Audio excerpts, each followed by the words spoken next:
Buya, dua anak saya di pondok pesantren. Tapi saat ini saya mengalami kendala masalah ekonomi.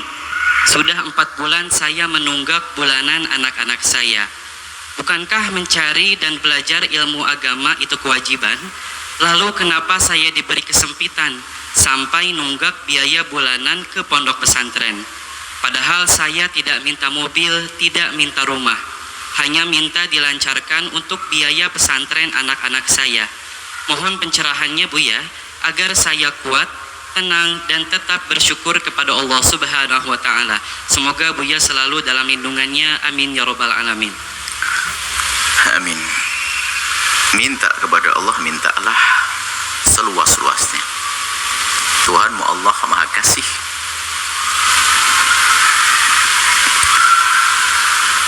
Jadi jangan sampai kita di saat mohon kepada Allah, mohonnya orang marah. Sebetulnya kita marah kepada Allah. Halus contoh, seorang keluarga tidak diberi oleh Allah anak, tapi diberi oleh Allah kekayaan yang melimpah. Akhirnya, ya Allah, daripada kau beri kekayaan, mending kekayaan habis, yang penting punya anak. Nah ini kan marah sebetulnya. Diiyai betul, nangis dia. Biasanya kita sering marah kalau doa pada Allah, bukan dengan penuh kesadaran. Ya Allah, daripada anak kaya melimpah tapi nggak, mending punya anak biarpun larat. Oh enggak. Kisah Nabi Yusuf juga begitu. Nabi Yusuf doanya mengatakan, penjara lebih aku senangi daripada aku harus melakukan memenuhi ajakan Imra'atu Aziz. Lebih baik masuk penjara. Gara-gara ngomong lebih baik masuk penjara, di penjara. Coba nggak ngomong begitu, tidak. Artinya kalau ngomong yang benar, yang baik, mending kalau tadi, ya Allah, seperti kau mudahkan rizki untukku, berikan pada kau anak. Ngomong gitu, jangan marah kepada Allah. Ya Allah, cari istri kok susah banget, yang penting perempuan, nggak apa-apa. Dapat perempuan saya, bilang yang nggak boleh marah dengan Allah. Tetap mintanya yang istimewa. Kalau minta surga pun ya Allah, yang penting masuk surga di terasnya pun nggak apa-apa. Jangan ngomong gitu, minta Firdaus. Dengan Allah tuh begitu. Sebetulnya ada nada marah itu ada. Kebahagiaan, ya Allah, mending ini ada marah sebetulnya kepada Allah. Lo kok marah dengan Allah? Saya udah minta mobil, ya Allah, minta sekolah cukup dok. Lah kenapa ada ngomong itu? Dikasih mobil mau enggak? Nah ini harus dirubah keimanan kita dengan Allah. Seperti itu. Jadi dengan Allah penuh adab, penuh tata krama.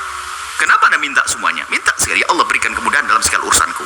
Jika kau beri sepeda motor, aku akan gunakan untuk menghadiri tempat mulia. Kau beri mobil, kau beri pesawat, ya Allah, boleh minta apa saja.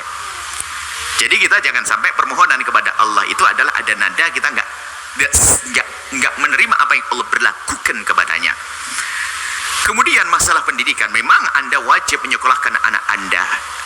Cuman yang nggak benar adalah Anda memaksakan menyekolahkan di tempat itu. Yang wajib Anda mengajari anak Anda, kan begitu.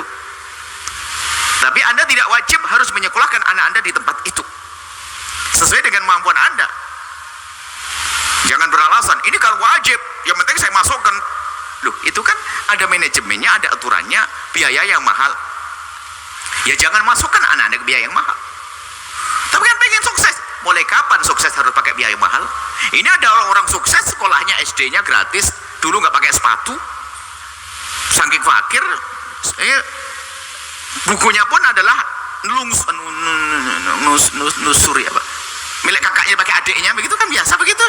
Nah, bukunya temennya, biku pinjem, sukses, orang hebat kok. Sekolahnya bukan sekolah terkenal kok. Mulai kapan menjadi sekolah terkenal? Belajar agama harus di pondok ini itu dan sebagainya. Mulai kapan? Kadang-kadang kita itu telah salah cara berpikir. Harus, tapi mungkin maksud dia tuh Anda sudah benar memasukkan Anda ke sebuah tempat yang Anda duga. Tentunya waktu Anda memasukkan anak Anda ke tempat tersebut ada hitungan. Kalau misalnya ada orang masukkan anaknya 1 bulan $1.500. Nah kalau kami punya anak kayaknya enggak deh, ngapain saya masukkan situ, kok repot. Mungkin nih hidup ya, saya nggak akan masukkan situ, saya berhitung dong, gaji saya berapa, berhitung. Kalau saya paksain alasannya, Pak, ini kan demi keselamatan anak saya, ini adalah tawakal yang ngaco tadi itu. Harus punya perhitungan dong. Saya punya pemasukan begini, saya masukkan tempat ini. Yang menjadikan sukses siapa? Allah. Tugas kita adalah membiayai anak kita, ngurusi anak kita, itu yang menjadikan sampai adalah Allah.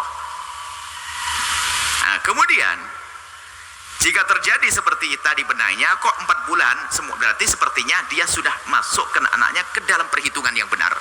Menurut dia adalah saya mampu membayari anak saya di sekolah saya, oke, saya masukkan di situ. Saya mampu biar. Ternyata namanya hidup, ada saat lancar, ada saat tersendat, bahkan ada saat mancet beneran. Ini bagaimana? Nah, Anda bisa berdiskusi. Yang nggak boleh adalah diem-diem nggak mau ngomong. Di telepon susah, itu wali santri kurang ajar namanya. Gimana berkah? Sudah nggak bayar di telepon tambah nggak karu-karuan. Marah-marah lagi kadang. Loh, ini Anda ini kalah sama kucing. Serigala itu pun dengan anaknya masih tanggung jawab loh ya. Biarpun segala karena sudah nerekam, tapi induk serigala anaknya pun masih disusui loh ya. Ini seorang manusia, anaknya ditaruh di pondok nggak bayar bertahun-tahun. Ini kalah sama binatang. Nggak pernah mikirkan. Bukan karena dia tidak mampu, tapi karena saya tidak mampu. Loh, kalau tidak mampu diskusi dong. Dari awal bulan 12 sudah diskusi, ngomong ke manajemen, bisa ndak, saya belum mampu dan sebagainya. Kasih tempo dan jelaskan. Barangkali dapat diskon, dispensasi, kelonggaran atau sebagainya. Atau ternyata, waduh Pak, mohon maaf manajemen kami tidak bisa. Kalau petunjuknya gimana? Anda tidak harus memaksakan di sekolah yang seperti itu. Masih banyak tempat menuju surga yang banyak. Dan tidak usah gengsi, lagi-lagi repot karena sombong. Malu dong, biasa sekolah di sini kok pindah. Lah ini sudah kalau sombong, sombong mau masuk surga.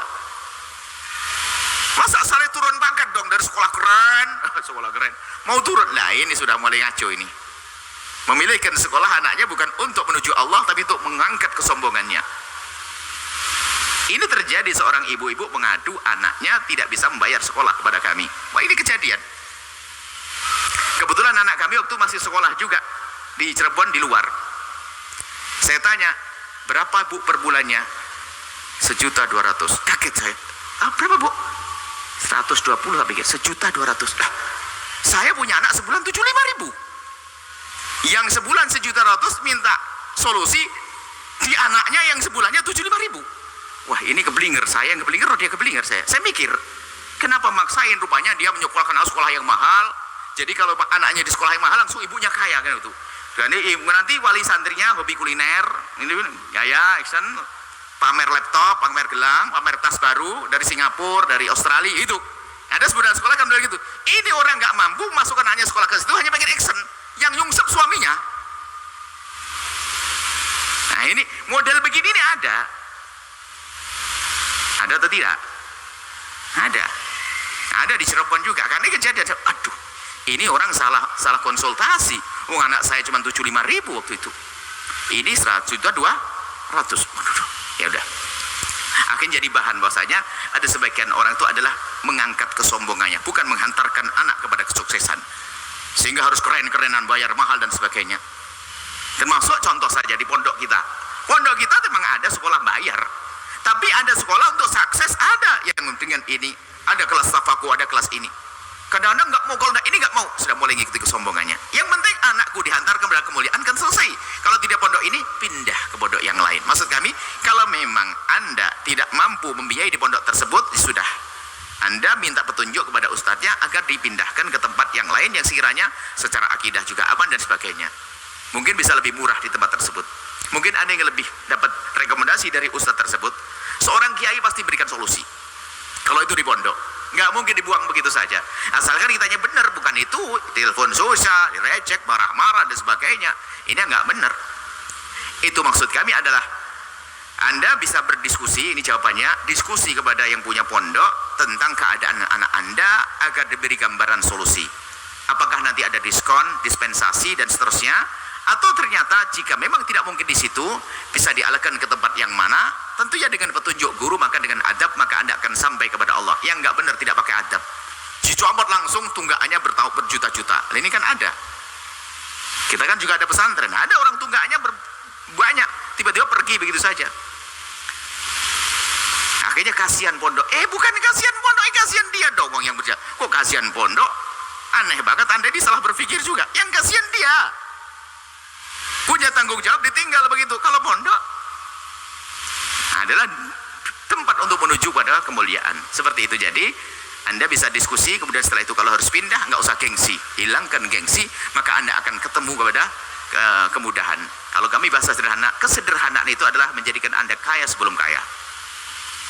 Memangkas kesombongan menjadikan Anda menjadi orang hebat sebelum Anda hebat. Anda melambung tinggi sebelum Anda di tempat yang tinggi. Anda istimewa, Anda sukses sebelum sukses.